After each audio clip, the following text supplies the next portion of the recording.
ઓમ શ્રી ગણેશાય નમઃ. જય શ્રી કૃષ્ણ મિત્રો. પિતૃ દેવો ભવ.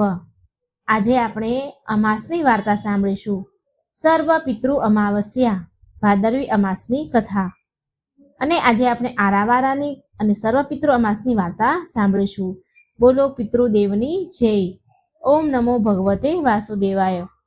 પવિત્ર ભાદરવા માસના આરાવારાના દિવસો એટલે 13, 14 અને અમાસના દિવસ. આ દિવસોમાં પિતૃદેવને પ્રસન્ન કરવામાં આવે છે. પિતૃદેવની કૃપા પ્રાપ્ત કરવા માટે શિવજીની પૂજા અને પીપળાના વૃક્ષનું પૂજન કરવું. અમાસ એટલે શિવ પૂજન, પિતૃઓની શાંતિ અને જપ તપનો દિવસ. આ દિવસો પિતૃની કૃપા પ્રાપ્ત કરવા માટેનો ઉત્તમ દિવસ ગણવામાં આવે છે. આ દિવસે પીપળાના વૃક્ષનું પૂજન કરવામાં આવે છે. આરાવારાના દિવસોમાં પીપળાના પૂજનનો અનેરો મહિમા છે. જો તમે પિતૃને પ્રસન્ન કરવા માંગતા હોય કે પિતૃનું કોઈ નડતર હોય તો ભાદરવા અમાસના દિવસે પિતૃ શાંતિ માટે જો આ દિવસે જ્યાં શિવજીનું મંદિર હોય છે ત્યાં પીપળાનું વૃક્ષ તો જરૂર હોય જ છે. એટલે શિવજીની પૂજા કરીને પીપળાના વૃક્ષને જળ ચડાવવું અને પિતૃના નામનો દીવો પ્રગટાવવો અને પીપળાના વૃક્ષનું પૂજન કરવું. પછી ભગવાન પિતૃદેવોને પ્રાર્થના કરવી, ક્ષમા યાચના માંગવી કે જો અમારાથી કાંઈ ભૂલચૂક થઈ હોય તો અમને માફ કરી દેજો. તમારી કૃપા દ્રષ્ટિ સદા અંપર રાખજો. વંશની વૃદ્ધિ કરજો. ધન સુખ સંપત્તિ શાંતિ પ્રદાન કરજો. સારું આયુષ્ય સારું આરોગ્ય પ્રદાન કરજો. તમે પણ સંતુષ્ટ થાવ ને અમને પણ સંતુષ્ટ કરજો. આવી રીતે ક્ષમા યાચના કરી પ્રાર્થના કરવી.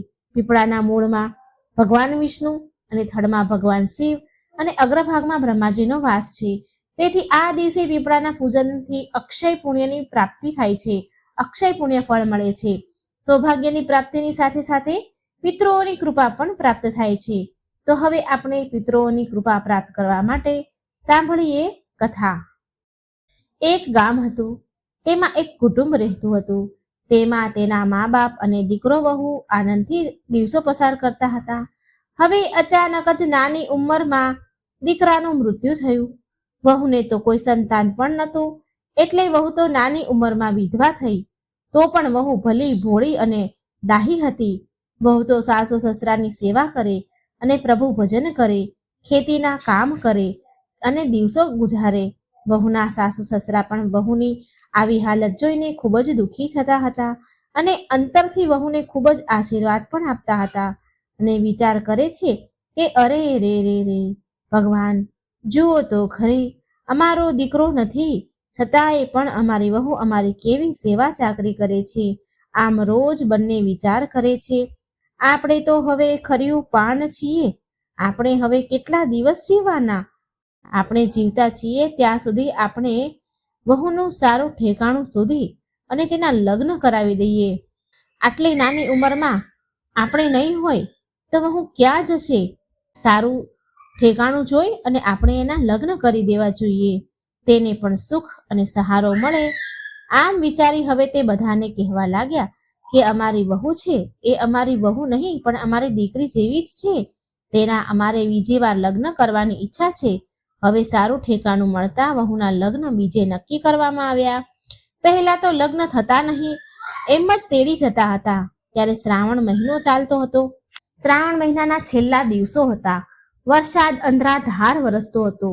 ત્યારે વહુના બીજા સસરા ગાડું લઈને વહુને તેડવા આવે છે. હવે વહુને તેડીને ગાડું ચાલતું થયું. ગાડું થોડે દૂર ગયું હશે ત્યાં તો રસ્તામાં અતિ વરસાદ પડ્યો. અતિ વરસાદથી ગાડું આગળ વધી શકતું નહોતું. એટલે થોડી વાર આ જગ્યાએ બધા ઊભા રહી ગયા. હવે વહુ તો ગાડામાંથી ઉતરીને બહાર નીકળીને ઝાડ નીચે ઊભી રહી.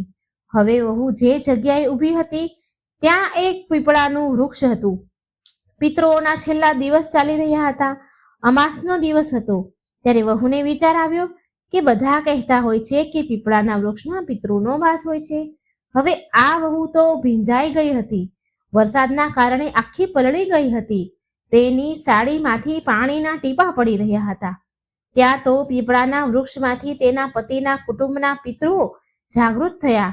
કોઈ નાના કોઈ મોટા, બધાએ ખોબો ભરી ભરીને પાણી પીવા માંડ્યા કે આપણી આ વહુ તો હવે બીજી જગ્યાએ સાસરે જાય છે તો આજે છેલ્લી વાર તેના સાડલામાંથી પાણી ટપકે છે એ પાણી આપણે પી લઈએ.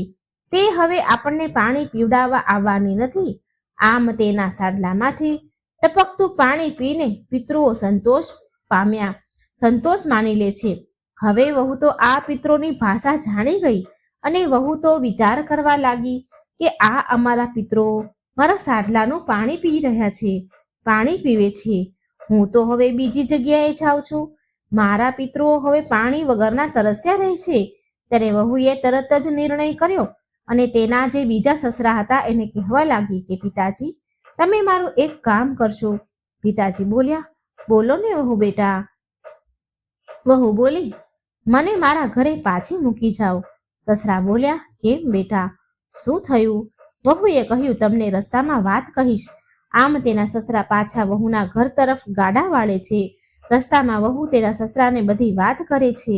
વહુ કહે છે કે હું જ્યાં પીપળાના થડે ઊભી હતી અને મારા સાડલામાંથી જે પાણીના ટીપા પડતા હતા તે પાણી મારા પિતૃઓ પીતા હતા. મારા કુટુંબના પિતૃઓને મારા વગર કોણ પાણી પીવડાવશે? મારા સિવાય એનું બીજું કોઈ નથી.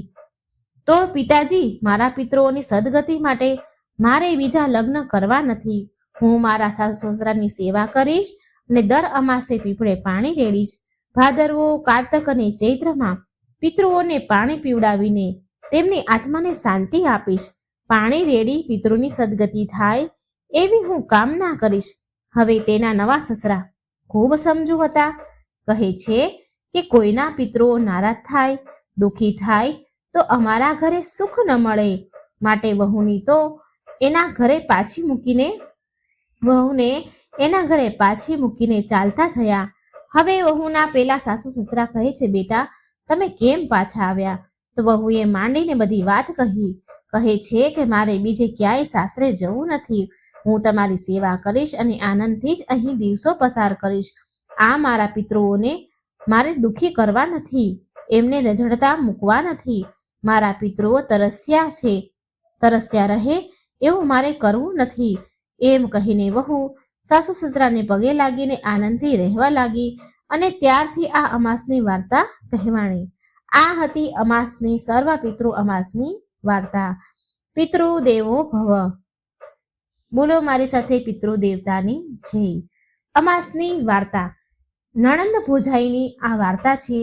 સર્વ પિતૃ અમાસની આ વાર્તા છે. શ્રાદ્ધની આ કથા છે. તો પૂરા ધ્યાનથી મિત્રો આ નણંદ ભોજાઈની વાર્તા સાંભળજો. એક સમયની વાત છે. એક ગામમાં એક સુખી સંપન્ન પરિવાર રહેતો હતો. ભાઈ પૈસે ટકે ઘણો સુખી હતો, ખાનદાન અને દયાળુ હતો. પરંતુ એની પત્ની એટલે કે ભાભી ઈર્ષાળુ અને અભિમાની હતી. આ ભાઈને એક બહેન હતી. આ ઘરમાં હવે ભાભીનું રાજ ચાલતું હતું. ભાઈ બહેન બંનેને બે બાળકો હતા. બહેનનું સુખ પણ ભર્યું ભાદર્યું હતું. પરંતુ અચાનક વિધિની ક્રૂરતા તો જુઓ. બહેનના પતિનું અકાળે અવસાન થયું અને તેના પર દુઃખનો ડુંગરો તૂટી પડ્યો. હવે બહેને તો દુઃખી હૃદયે ભાઈના ઘરે થોડા દિવસ આશરો લેવા માટે આવી. તો આ ઈર્ષાળુ ભાભીને પોતાની નણંદનું એના ઘરે આવવું ગમ્યું નહીં. આમ હવે દિવસો વીતતા ગયા. ભાઈ હવે પોતાના પિતૃઓનું તર્પણ કરવા માટે ગંગાજી જવાનો નિર્ણય કરે છે અને ભાઈ ગંગાજી જવા નીકળી પડે છે કે તરત જ અભિમાની ભાભીએ તેની નણંદ અને તેના બાળકોને તેના ઘરમાંથી કાઢી મૂક્યા અને ભાભીએ ખેતરમાં એક નાની કાચી ઝૂંપડી બનાવી દીધી અને કહ્યું કે નણંદબા, હવેથી તમારે અહીં જ રહેવાનું છે. દયાની મારી આ બહેન, તેનું ભાગ્ય છે. એમ કરી ભાગ્યનો સ્વીકાર કર્યો અને તે સવાર સાંજ ભાભીના ઘરે જઈને કામ કરતી અને તેના બદલામાં ભાભીને જે કંઈ વધ્યું હોય એ બહેનને આપી દેતી, ખાવાનું આપી દેતી અને એ લઈને બહેન તેની ઝૂંપડીએ જાય અને એના ભૂખ્યા બાળકો માટે એક યુક્તિ કરતી. ભાભીના રસોડામાંથી લોટ ચાળવાનું એક કપડું લઈને બહેન ઘરે આવતી અને પાણીમાં પલાળીને તેમાંથી જે કંઈ થોડો લોટ નીકળે તેને તપેલામાં નાખીને ચૂલામાં ઉકાળે, ગરમ કરે. પછી તે પોતાના ભૂખ્યા બાળકોને ખાવા આપે અને કહે છે કે બેટા, તમારી માએ આજે ખીર બનાવી છે, તે ખાઈ લો. પરંતુ ભાભી એક દિવસ બહેનને લોટ ચાળવાનું કપડું લઈ જતા જોઈ ગઈ. તો ભાભીને ખૂબ ગુસ્સો આવ્યો અને નણંદને કહ્યું કે આ લોટ ચાળવાનું કપડું હવેથી અહીંને મૂકીને જજો. તમારે અહીંથી કંઈ લઈ જવાની જરૂર નથી. તમારે આ ઘરેથી કંઈ લઈ જવું નહીં.